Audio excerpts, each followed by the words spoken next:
আপনারা ধর্মমন্ত্রী বানিয়েছেন, আমি ধর্মমন্ত্রী বানাচ্ছেন এটা নিয়ে সমালোচনা করছি না, তিনি একজন কট্টর লামাযহাবী, তাকে ধর্মমন্ত্রী বানান সমস্যা নাই।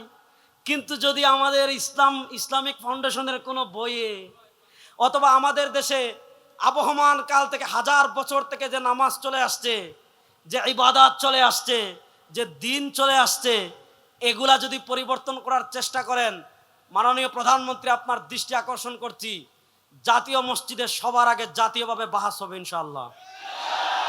ওদিকে 100 জন থাকবেন, এক রেজাউল করিম আপনার যথেষ্ট ইনশাআল্লাহ। 100 জন আনবেন, এক রেজাউল করিম আপনার যথেষ্ট ইনশাআল্লাহ ঘোষণা দিচ্ছি। আমাদের নামাজকে জাল প্রমাণ করবে, আমাদের ইবাদতকে জাল প্রমাণ করবে পৃথিবীতে এমন কোন বাপের বেটার জন্ম হয় নাই। সুতরাং আপনারা যাকে ইচ্ছা তাকে ধর্ম প্রতিমন্ত্রী বানান, কিন্তু আবহমান কাল থেকে হাজার বছর থেকে আহলুস সুন্নাহ ওয়াল জামাতের অনুসরণ করে দেশের মানুষ যে ইবাদত করে আসতেছে, এগুলা ভুল প্রমাণ করে যদি কোন সিলেবাস আপনারা বাস্তবায়ন করতে চান, আগে বায়তুল মুকাররম বাস হবে, তারপরে সমাধান হবে ইনশাআল্লাহ। আপনারা নবীর আদর্শ বাস্তবায়ন করার জন্য প্রস্তুত আছো তো যুবকরা ইনশাআল্লাহ? বাংলাদেশের সব আলেমরা, মনে করেন আমাদের বাংলাদেশের সবচেয়ে বড় আলেম আব্দুল মালিক সাহেব হুজুর, আব্দুল মালিক সাহেব হুজুর বাংলাদেশের সব আলেমদেরকে নিয়ে যদি চান যে কোনো একটা দিনকে উনি ঈদ বানাই ফেলবেন, আব্দুল মালিক সাহেব কেন, পৃথিবীর কোনো আলেমের এই অধিকার নাই যে সব আলেমরা মিলে চাইলেই কোন একদিনকে ঈদ বানিয়ে ফেলবেন। এই অথরিটি ইসলামী শরিয়া কোনো আলেমদেরকে দেওয়া দূরের কথা, সাহাবা ইকরামের এই অধিকার নাই। কেন নাই? ইসলামী শরিয়ায় কোন দিন ঈদ হবে, কোন দিন ঈদ হবে না, এটাকে ইসলামী শরিয়ার পরিভাষায় বলে তাওকিফি, অর্থাৎ কোনটা ইবাদত হবে কোনটা না, কোন সময় নামাজ পড়বেন কখন না, কখন রোজা রাখবেন কখন না, কোন দিন ঈদ পালন করবেন কোন দিন না, এই বিষয়টার সম্পর্ক কিয়াসের সাথে না, এই বিষয়টার সম্পর্ক ইজতিহাদের সাথে না, এই বিষয়টার সম্পর্ক রায়ের সাথে না, বরং এই বিষয়টা হলো তাওকিফি। এটা আল্লাহর পক্ষ থেকে আসবে ফিরিস্তাদের মাধ্যমে রাসূলুল্লাহ সাল্লামের কাছে, আর রাসূলুল্লাহ সাল্লাল্লাহু আলাইহি ওয়াসাল্লামের পক্ষ থেকে আসবে উম্মার কাছে। এজন্য আবেগ দিয়ে, যুক্তি দিয়ে, ভালোবাসার নামে কোনো দিনকে ঈদ বানানোর অধিকার ইসলামী শরিয়ায় নাই। এজন্য ইমাম ইবনু দাকিক আল ঈদ রাহিমাহুল্লাহ, উনি ইন্তেকাল করেছেন 702 হিজরিতে। ইমাম ইবনু দাকিক আল ঈদ রাহিমাহুল্লাহ তার ইহকামুল আহকাম শরহ উমদাতুল আহকামের 2 নম্বর খণ্ডের 210 নম্বর পৃষ্ঠায় লিখেছেন, কি লিখেছেন? রাসূলুল্লাহ সাল্লাল্লাহু আলাইহি ওয়াসাল্লাম থেকে যেই দিনগুলো ঈদ হয়েছে, এর বাহিরে একটা দিনকে ঈদ হিসাবে ইবনু দাকিক আল ঈদ রাহিমাহুল্লাহ দেখিয়েছেন। সেটা হলো কি? জিলহজ মাসের 18 তারিখ। সেই দিন কাদের ঈদ? ইবনু দাকিক আল ঈদ রাহিমাহুল্লাহ বলেছেন রাফিজিদের ঈদ। সেই ঈদের নাম কি? ঈদে গাদির। আমাদের বাংলাদেশে দেখবেন এই বছর 18 জিলহজ বিশাল আনুষ্ঠানিকতা করে একটা ঈদ পালন করা হয়েছে, যে ঈদের নাম হলো ঈদে গাদির। এরকম রাসূলুল্লাহ সাল্লাল্লাহু আলাইহি ওয়াসাল্লামের আমাদেরকে যে কয়েকটা দিন ঈদ বানিয়ে গিয়েছিলেন, এর বাহিরে প্রথম শিয়া রাফিদিরা হযরত আলী রাদিয়াল্লাহু তাআলার মুহাব্বতের নামে একটা ঈদ বানিয়ে ফেলেছিল, যে ঈদের নাম হলো ঈদে গাদির। এরকম এটা ইবনু দাকিক আল ঈদ রাহিমাহুল্লাহ তার ইহকামুল আহকামে লিখেছেন। এরপরে আবার আরেকটা ঈদ অনেক বছর পরে হয়েছে 12 রবিউল আউয়াল, যে ঈদের নাম হলো ঈদে মিলাদুন নবী। আমি আপনাদেরকে শুধু 2টা কথা বলি। ইমাম ইবনে রজব হাম্বলী রাহিমাহুল্লাহ 795 হিজরিতে ইন্তেকাল করেছেন। তার লিখিত লাতাইফুল মাআরিফ ফি মালি মাওয়াসিমিল আম মিনাল ওয়াযাইফ, এই কিতাবে পাবেন। মুসান্নাফে আব্দুর রাজ্জাক থেকে হাদিস এনেছেন। ইমাম আব্দুর রাজ্জাক আস-সানানি রাহিমাহুল্লাহ, যিনি 210 হিজরিতে ইন্তেকাল করেছেন, তিনি তার মুসান্নাফে আব্দুর রাজ্জাকের কিতাবুস সিয়ামের বাবু আশহুরুল হুরুম তাউস থেকে মুরসাল সূত্রে হাদিস এনেছেন। আর তাউসের মুরসাল গ্রহণযোগ্য, এটা সারা দুনিয়ার উলামা ইকরাম ঐক্যমত। আল্লাহ রাসূল সাল্লাল্লাহু আলাইহি ওয়াসাল্লাম স্পষ্ট ভাষায় বলেছেন, লা তাত্তাখিযু শাহরান ঈদা ওয়া লা তাত্তাখিযু ইয়াওমান ঈদা। একদম সহিহ হাদিস। আল্লাহ রাসূল সাল্লাল্লাহু আলাইহি ওয়াসাল্লাম তার উম্মাহকে সতর্ক করেছেন যে আমি তোমাদেরকে যে কয়েকটা দিন ঈদ দিয়েছি, আমি তোমাদেরকে বাৎসরিক ঈদ দিয়েছি ঈদুল ফিতর, আমি তোমাদেরকে বাৎসরিক ঈদ দিয়েছি ঈদুল আজহা, আমি তোমাদেরকে সাপ্তাহিক ঈদ দিয়েছি জুমার দিন, আমি তোমাদেরকে যে সকল দিন ঈদ দিয়েছি, অর্থাৎ শারঈ রাসূলুল্লাহ সাল্লাল্লাহু আলাইহি ওয়াসাল্লাম থেকে যে কয়েকটা দিন ঈদ এসেছে, এরপরে কোন দিনকে আমরা ঈদ বানাতে পারবো কিনা, কোন ফকির ঈদ বানাতে পারবে কিনা, মুজতাহিদরা ঈদ বানাতে পারবে কিনা, উলামায়ে কেরাম ঈদ বানাতে পারবে কিনা, রাষ্ট্র চাইলে ঈদ বানাতে পারবে কিনা। আল্লাহ রাসূল সাল্লাল্লাহু আলাইহি ওয়াসাল্লাম স্পষ্ট নিষেধ করেছেন। কি নিষেধ করেছেন? তিনি বলেন, আমার উম্মাহ শুনো, লা তাত্তাখিযু শাহরান ঈদা ওয়া লা তাত্তাখিযু ইয়াওমান ঈদা। আল্লাহ রাসূল সাল্লাল্লাহু আলাইহি ওয়াসাল্লাম বলেন, আমি যে কয়েকটা দিন ঈদ দিয়েছি এর বাহিরে লা তাত্তাখিযু ইয়াওমান ঈদা, নিজেদের পক্ষ থেকে কোনো দিনকে ঈদ বানায়ো না। এজন্য ইমাম ইবনে রাজব হাম্বলী রাহিমাহুল্লাহ তাআলা লাতাইফুল মাআরিফে লিখেছেন, বুখারী শরীফের একটা বিখ্যাত ব্যাখ্যা গ্রন্থের কথা আমরা জানি, ফাতহুল বারী, যেটা ইবনে হাজার আসকালানী লিখেছেন। এছাড়া ফাতহুল বারী নামে আরেকটা বিখ্যাত ব্যাখ্যা গ্রন্থ আছে, যেটা ইবনে হাজার আসকালানী রাহিমাহুল্লাহর আগে ইমাম ইবনে রাজব হাম্বলী রাহিমাহুল্লাহ লিখেছেন। ইমাম ইবনে রাজব হাম্বলী রাহিমাহুল্লাহ তাআলা লাতাইফুল মাআরিফে লিখেছেন, ইমাম ইবনে রাজব হাম্বলী রাহিমাহুল্লাহ তাআলা ফাতহুল বারীতে লিখেছেন, রাসূলুল্লাহ সাল্লাল্লাহু আলাইহি ওয়াসাল্লাম যে কয়েকটা দিনকে ঈদ বানিয়েছেন, ওয়ামা আদা যালিকা ফাত্তিখাযুহু মাওসিমান ওয়া ঈদান বিদআতুন লা আসলাহু ফিশ শরিআহ। রাসূল করিম সাল্লাল্লাহু আলাইহি ওয়াসাল্লাম যে কয়েকটা দিনকে ঈদ বানিয়েছেন এর বাইরে কোন দিনকে ঈদ বানানো বিদআ, লা আসলাহু ফিশ শরিআহ, ইসলামী শরিয়া এটার কোনো ভিত্তি নাই। এবার আপনাদের কাছে আমি জানতে চাই, রাসূলুল্লাহ সাল্লাল্লাহু আলাইহি ওয়াসাল্লামের যুগে 12ই রবিউল আউয়াল কোন ঈদ ছিল? বড় আস্তে বলেন, 12ই রবিউল আউয়াল কোন ঈদ ছিল? সাহাবায়ে কেরামের যুগে 12ই রবিউল আউয়াল কোন ঈদ ছিল? তাবেঈদের যুগে 12ই রবিউল আউয়াল কোন ঈদ ছিল? এটা আপনি ইমাম ইবনে কাসির রাহিমাহুল্লাহ লিখেছেন, আরো অনেক ইমামগণ লিখেছেন। এটা ইরবিলের বাদশা মুজাফফরউদ্দিন শুরু করেছেন, আমি সেই দিকে যাচ্ছি না। এবার বুঝেন, রাসূলুল্লাহ সাল্লাল্লাহু আলাইহি ওয়াসাল্লাম রবিউল আউয়ালে জন্মগ্রহণ করেছেন, রাসূলুল্লাহ সাল্লাল্লাহু আলাইহি ওয়াসাল্লাম পৃথিবীতে এসেছেন। আমরা খুশি না বেজার? জোরে বলেন, আমরা খুশি না বেজার? রাসূলুল্লাহ সাল্লাল্লাহু আলাইহি ওয়াসাল্লাম পৃথিবীতে আসছেন, আমরা খুশি না বেজার? দেখি আমরা কারা কারা খুশি, একটু হাত তুলি তো। রাসূলুল্লাহ ইসলামের আগমনে আমরা খুশি না বেজার? রাসূলুল্লাহ সাল্লাল্লাহু আলাইহি ওয়াসাল্লামের আগমন, এটাকে বলে মিলাদুন নবী। আমাদের দেশে একদল মানুষ আছে, বলবে যারা মিলাদুন নবী মানে না তারা কাফের। আরে মিলাদুন নবী মানে রাসূলুল্লাহ ইসলামের জন্ম, রাসূলুল্লাহ ইসলাম জন্মগ্রহণ করেছেন, এ কথা কি পৃথিবীর কেউ অস্বীকার করে? আরে ভাই, রাসূলুল্লাহ ইসলাম জন্মগ্রহণ না করলে আপনি তার উম্মা হলেন কেমনে? রাসূলুল্লাহ ইসলাম জন্মগ্রহণ না করলে আপনি শরিয়া পেলেন কেমনে? রাসূলুল্লাহ ইসলাম জন্মগ্রহণ না করলে আপনি দিন পেলেন কেমনে? তো মিলাদুন নবী মানে রাসূলুল্লাহ সাল্লাল্লাহু আলাইহি ওয়াসাল্লামের জন্ম। আল্লাহ রাসূল সাল্লাল্লাহু আলাইহি ওয়াসাল্লাম জন্মগ্রহণ করেছেন, তার উসিলায় দিন পেয়েছি, তার উসিলায় শরিয়া পেয়েছি, তার উসিলায় জান্নাতের সন্ধান পেয়েছি, তার উসিলায় আলো পেয়েছি, তার উসিলায় শ্রেষ্ঠ উম্মাহ হয়েছি, তার উসিলায় সবচেয়ে মর্যাদাবান উম্মাহ হয়েছি। সুতরাং যার কারণে আমরা শ্রেষ্ঠ উম্মাহ হয়েছি, যার কারণে দিন পেলাম, কোরআন পেলাম, হাদিস পেলাম, শরিয়া পেলাম, তার আগমনে আমরা খুশি না বেজার? জুড়ে বলেন, খুশি না বেজার? এবার বলেন, রাসূলুল্লাহ সাল্লাল্লাহু আলাইহি ওয়াসাল্লাম পৃথিবীতে আগমন করেছেন, আমরা খুশি। সেই খুশি আমরা প্রকাশ করতে চাই কি চাই না? চাই। বলেন, সেই খুশি আমরা প্রকাশ করতে চাই কি চাই না? চাই। এবার আমরা বলি রাসূলুল্লাহ সাল্লাল্লাহু আলাইহি ওয়াসাল্লামের আগমনে আমরাও খুশি, রাসূলুল্লাহ সাল্লাল্লাহু আলাইহি ওয়াসাল্লামের জন্মের খুশি আমরা প্রকাশ করতে চাই। এবার প্রশ্ন হলো, রাসূলুল্লাহ সাল্লাল্লাহু আলাইহি ওয়াসাল্লামের জন্মের খুশি আমরা কিভাবে প্রকাশ করব? উত্তর হলো, রাসূলুল্লাহ সাল্লাল্লাহু আলাইহি ওয়াসাল্লামের জন্মের খুশি আমরা প্রকাশ করতে চাই ওইভাবে যেইভাবে করেছেন রাসূল সাল্লাল্লাহু আলাইহি ওয়াসাল্লাম, যেইভাবে করেছেন সাহাবায়ে কেরাম। এবার প্রশ্ন হলো, রাসূল করিম সাল্লাল্লাহু আলাইহি ওয়াসাল্লাম তার জন্মের খুশি কিভাবে প্রকাশ করেছেন? এটা জানার জন্য পৃথিবীর এত দূরে যাওয়ার দরকার নাই। আপনি সহিহ মুসলিমে যান, সহিহ মুসলিমের কিতাবুস সিয়াম অধ্যায়ে ইমাম মুসলিম রাহিমাহুল্লাহ হাদিস এনেছেন।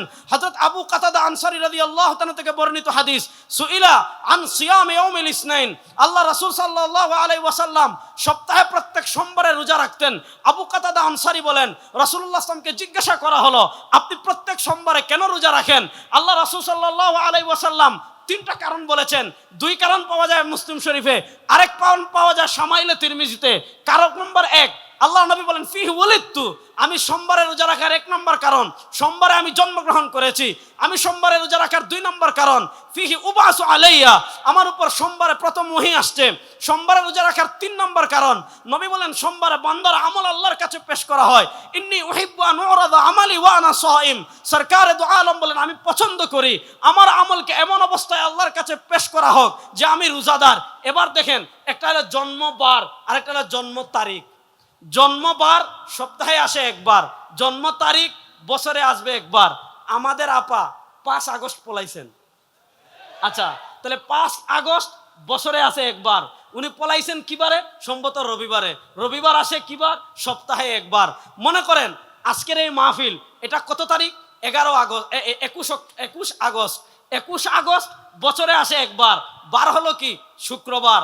বার আসে সপ্তাহে একবার। এবার একটা জিনিস খেয়াল করেন, আল্লাহ রাসূল সাল্লাল্লাহু আলাইহি ওয়াসাল্লাম তার জন্মের খুশি স্বরূপ কি করছেন?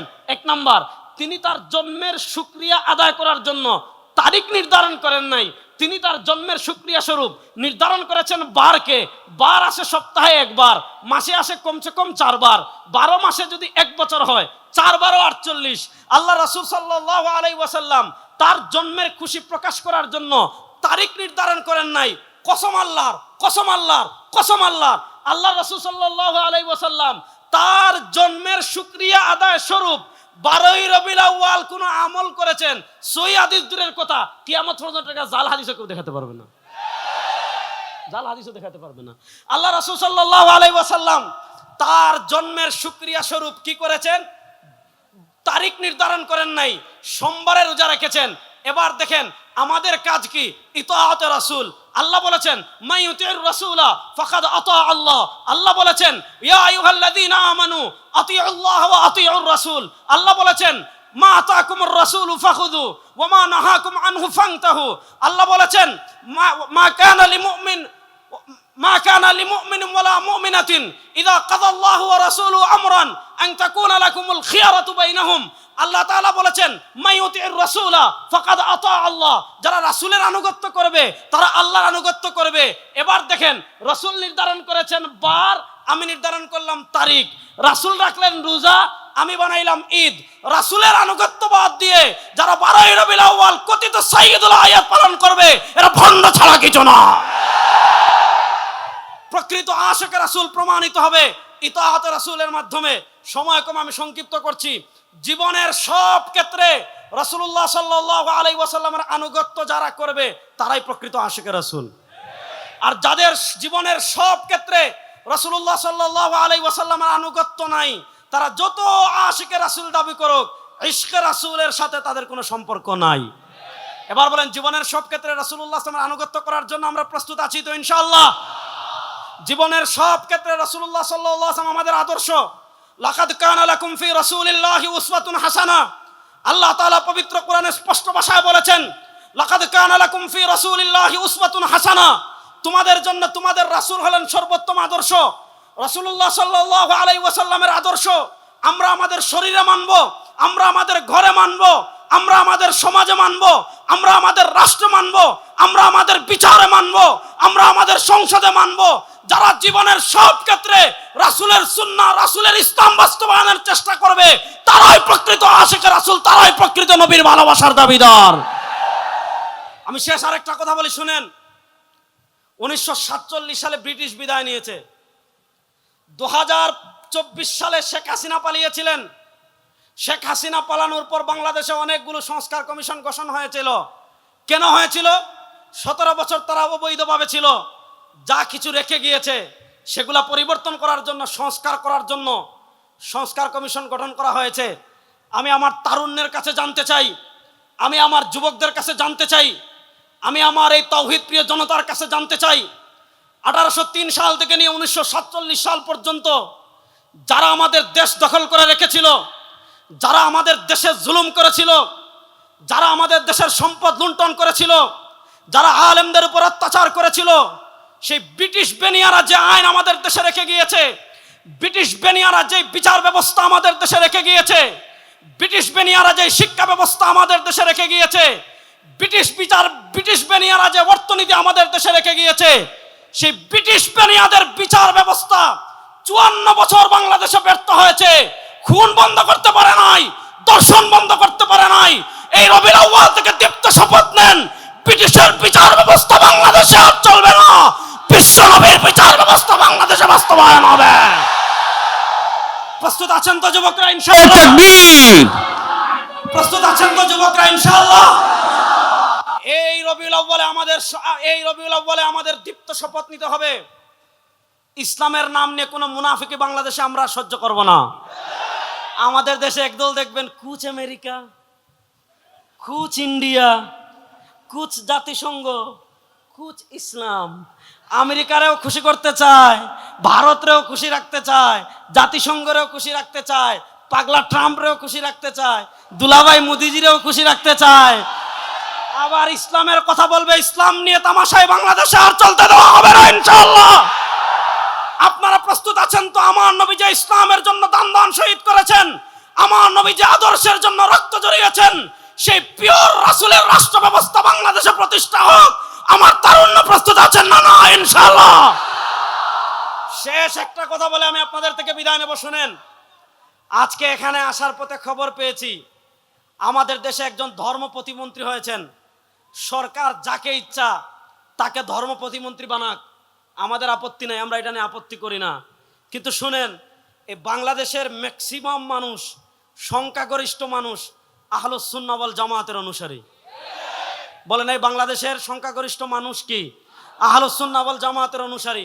আমরা স্পষ্ট ভাষায় বলি যে আপনারা যেই ক্ষমতায় যান, ইতিহাসের নামে মুআবিয়া রাদিয়াল্লাহু তাআলার সমালোচনা পাঠ্যপুস্তকে আনবেন, যে আঙ্গুল দিয়ে লিখবেন ওই আঙ্গুল ভাঙ্গা ফেলামো। কিন্তু ইতিহাসের নামে হযরত উসমান গনি রাদিয়াল্লাহু তাআলার সমালোচনা করবেন, সাহাবা একরামের সমালোচনা করবেন, ওই তামাশা বাংলাদেশে আর চলবে না। আপনারা ধর্মমন্ত্রী বানিয়েছেন, আমি ধর্মমন্ত্রী বানাচ্ছেন এটা নিয়ে সমালোচনা করছি না, তিনি একজন কট্টর লামাযহাবী, তাকে ধর্মমন্ত্রী বানান, সমস্যা নাই। কিন্তু যদি আমাদের ইসলামিক ফাউন্ডেশনের কোনো বইয়ে অথবা আমাদের দেশে আবহমান কাল থেকে, হাজার বছর থেকে যে নামাজ চলে আসছে, যে ইবাদত চলে আসছে, যে দিন চলে আসছে, এগুলা যদি পরিবর্তন করার চেষ্টা করেন, মাননীয় প্রধানমন্ত্রী আপনার দৃষ্টি আকর্ষণ করছি, জাতীয় মসজিদে সবার আগে জাতীয়ভাবে বাহাস হবে ইনশাআল্লাহ। ওদিকে 100 জন থাকবেন, এক রেজাউল করিম আপনার যথেষ্ট ইনশাআল্লাহ। 100 জন আনবেন, এক রেজাউল করিম আপনার যথেষ্ট ইনশাআল্লাহ ঘোষণা দিচ্ছি।